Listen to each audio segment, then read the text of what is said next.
Tempat kita sharing, tempat sharing buat kita-kita.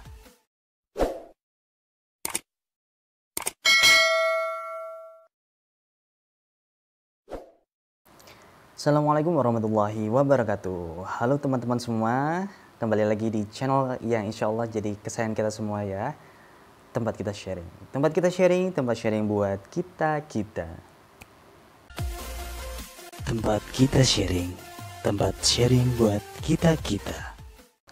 Oke, let's get the ball rolling. Pada kesempatan kali ini saya akan membahas sesuatu yang mungkin agak serius ya, karena ini berkaitan dengan saudara-saudara kita yang sedang tertimpa musibah di Palestina, musibah kemanusiaan di mana mereka diperlakukan secara tidak adil oleh negara Israel kayak gitu.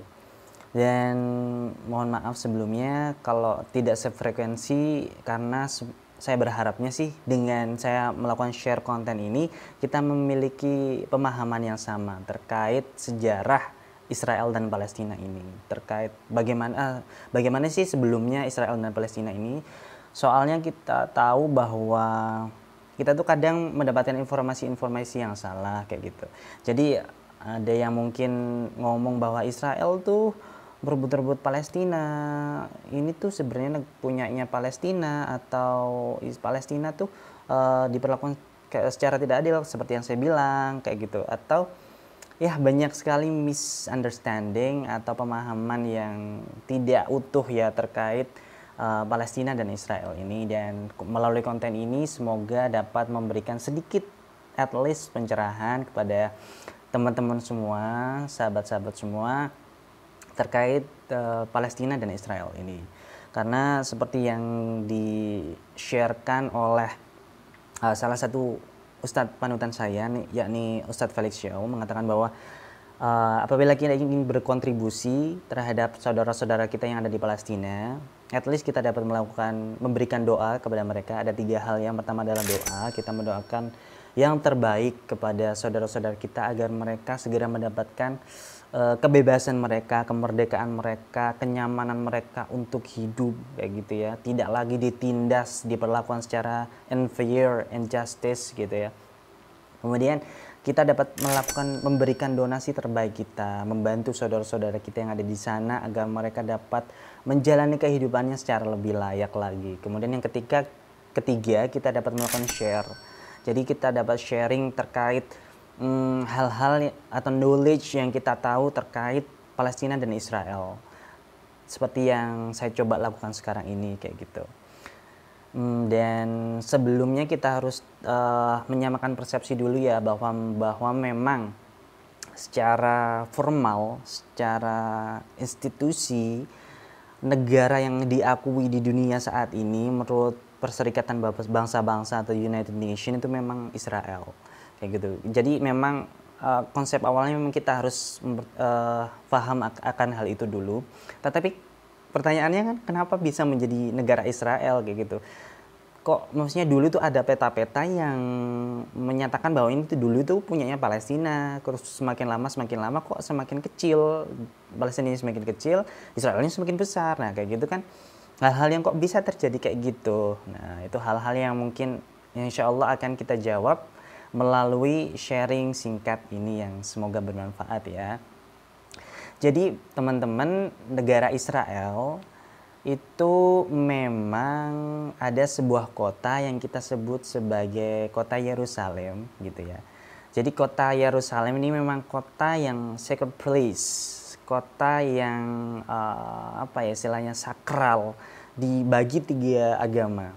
Jadi ada agama Yahudi atau Jews, kemudian ada agama Kristen, kemudian ada agama Islam. Jadi 3 agama ini memiliki ikatan keagamaan atau ikatan sejarah dengan kota Yerusalem ini.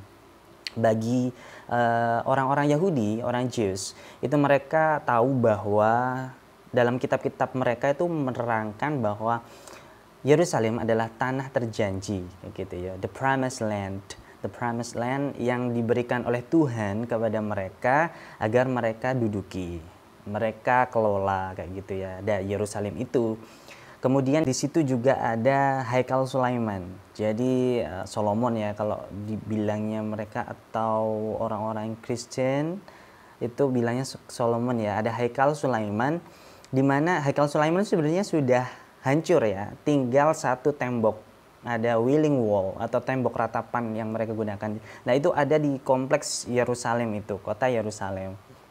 Kemudian bagi umat Kristen ini juga sangat penting karena di sana di kota Yerusalem itu ada penjamuan terakhir yang diberikan oleh sahabat-sahabat Yesus kepada Yesus, dan juga tempat di mana kalau orang-orang Kristen itu mempercayai disalibnya Yesus pada Bukit Golgota kayak gitu ya. Di sana ada yang namanya Bukit Golgota.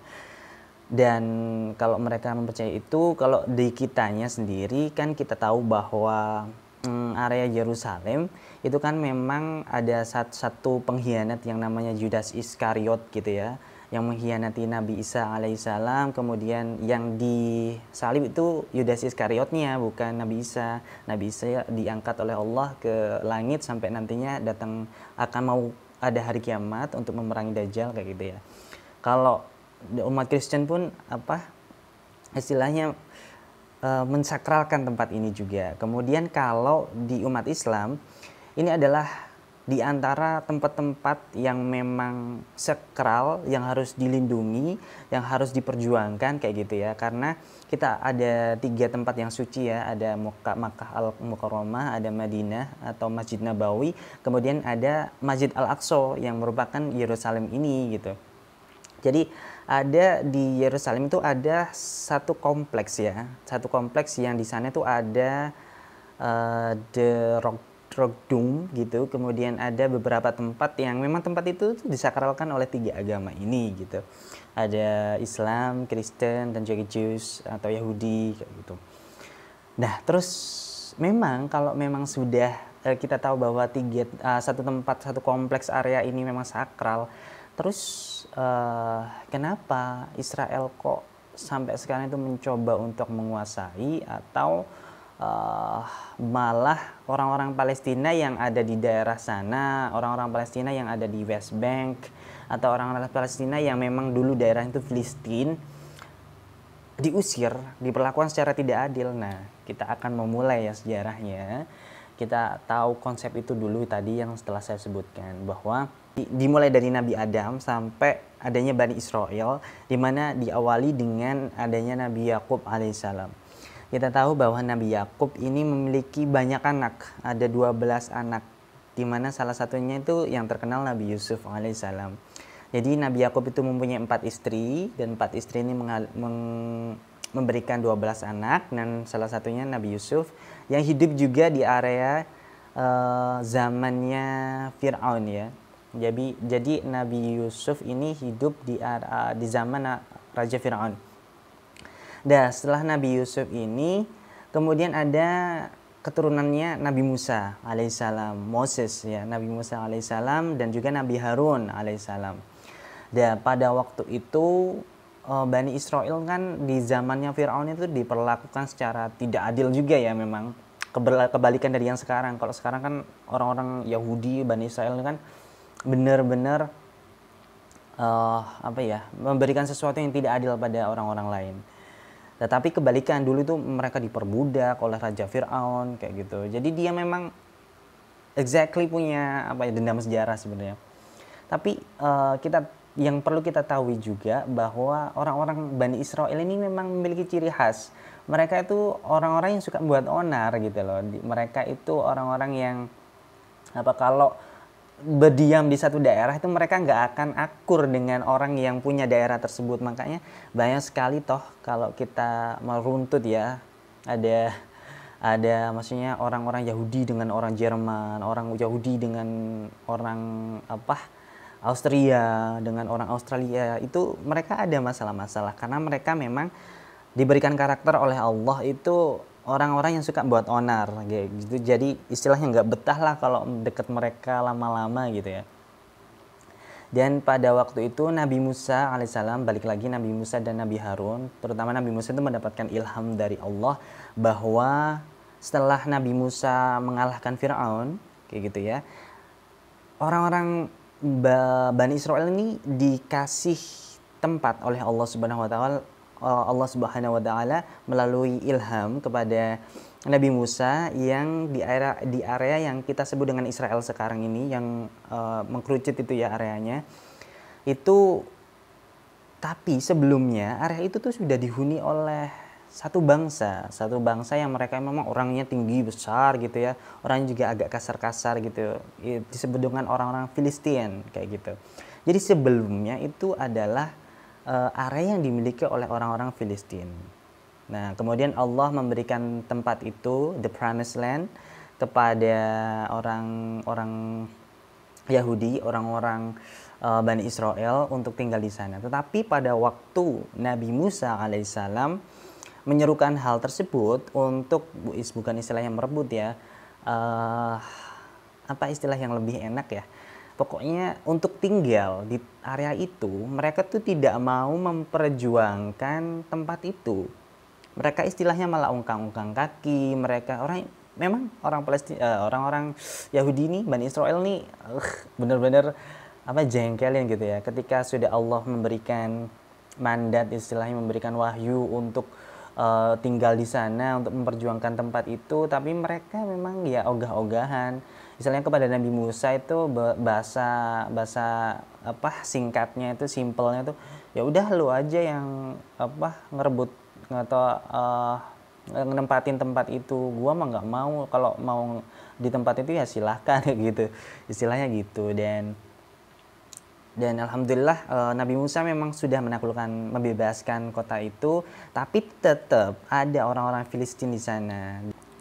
Jadi dari awal memang dari Bani Israel itu sendiri itu sudah menolak ya tempat ini atau Filistin ini untuk menjadi tempat yang dijanjikan oleh Tuhan, oleh Allah untuk mereka tempatin gitu. Jadi orang-orang Bani Israel, orang-orang Yahudi itu memang ya karakternya seperti itu, orang-orang yang suka buat onar, sudah mengkhianati atau mengingkari apa yang diamanahkan Allah gitu. Jadi sejak awal memang orang-orang Yahudi itu menolak tempat ini kayak gitu. Jadi sampai pada 4 masa, orang-orang Yahudi yang suka buat onar ini itu disesatkan oleh Allah untuk tidak bisa menempatin yang namanya Palestina ini. Sampai pada ada satu masa itu istilahnya tidak ada pemimpin ya. Karena pada waktu itu tuh adanya itu kayak orang yang dipercaya untuk lead orang-orang Bani Israel ini yang mempunyai nama Yusha' bin Nun. Jadi Yusha' bin Nun ini adalah seorang mediator di kalangan orang Bani Israel untuk menengahi, karena pada waktu itu karena mereka tuh semrawut ya istilahnya, orang-orang Yahudi yang tidak bisa diatur itu dimediatori oleh Yusha' bin Nun ini, sampai Yusha' bin Nun ini membagi Bani Israel ini menjadi 12 area gitu. Kemudian setelah 12 area ini, karena mereka masih senang bertikai, masih buat orang, buat masalah, sampai Yusha' bin Nun ini memutuskan untuk membagi dua kerajaan di Bani Israel ini. Di mana kerajaan sebelah utara itu disebut sebagai kerajaan Israel, yang dimana ibu kotanya disebut Samaria. Kemudian ada yang sebelah selatan itu disebut sebagai kerajaan Yehuda, di mana kerajaan Yehuda ini disebut atau punya ibu kota yang disebut dengan Yerusalem. Nah, time by time, kemudian sampai akhirnya dua kerajaan ini tuh diserang. Tapi yang sempat diserang itu kerajaan Israel, diserang oleh kerajaan Assyria pada tahun 722 sebelum Masehi. Dan setelah dikalahkan kerajaan ini, kerajaan Assyria ini mencoba untuk istilahnya menguasai atau memerangi kerajaan satunya, kerajaan Israel, yang mana ibu kotanya Yerusalem. Tetapi pada waktu itu tidak jadi, karena kerajaan Assyria ini diserang oleh kerajaan Babilonia pada waktu itu. Jadi pada tahun 596 ya, di antara itu sebelum Masehi, itu Haikal Sulaiman yang ada di kerajaan Yehuda itu dihancurkan oleh orang-orang Babilonia. Di mana pada waktu itu tuh rajanya namanya tuh Raja Nebukadnezar ya.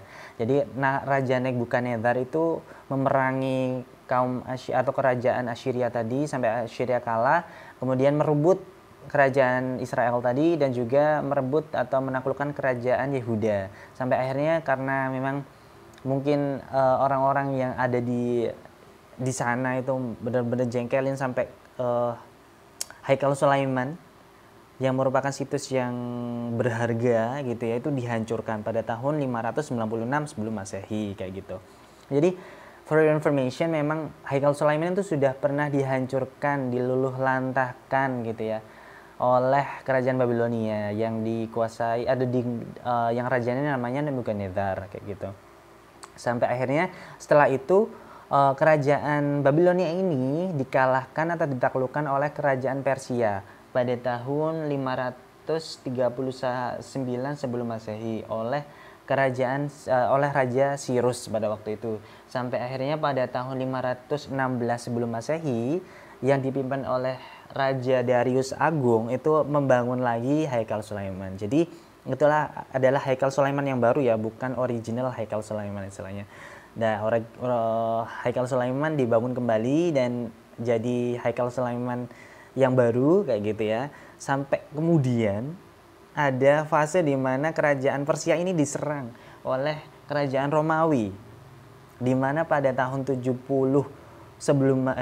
Masehi kerajaan Romawi ini karena tidak suka dengan maksudnya orang-orang yang di sana, yaitu orang-orang Bani Israel itu, menghancurkan kembali Haikal Sulaiman ini. Jadi Haikal Sulaiman ini sudah dihancurkan 2 kali ya teman-teman.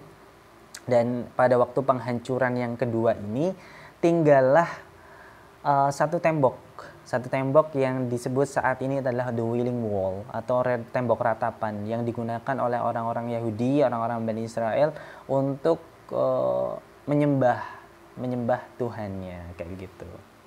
Nah, sudah saya cukupkan ya. Jadi kita tahu tadi sudah runtut mulai dari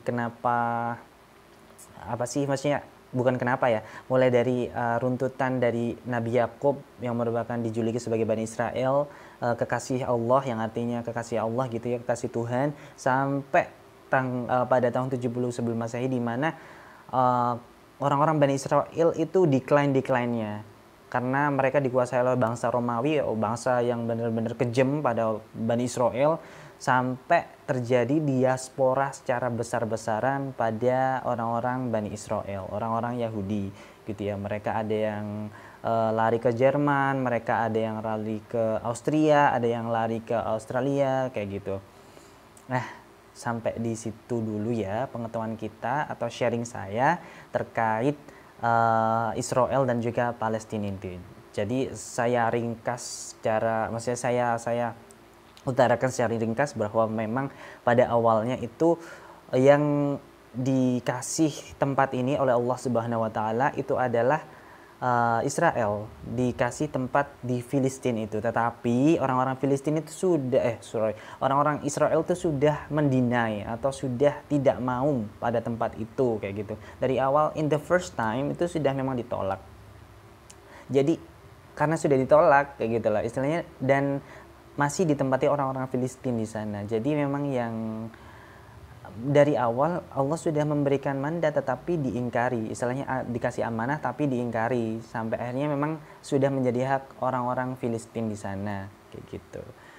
Dan cukup di sini ya, kita akan lanjutkan di part yang kedua. Mohon maaf kalau dari penjelasan saya ini ada yang kurang. Silahkan share video ini, silahkan komen apabila saya ada salah atau kalian ingin ada sharing hal yang lain kayak gitu ya. Dan terima kasih atas semuanya, semoga kalian sehat selalu, dan wassalamualaikum warahmatullahi wabarakatuh. Tempat kita sharing, tempat sharing buat kita.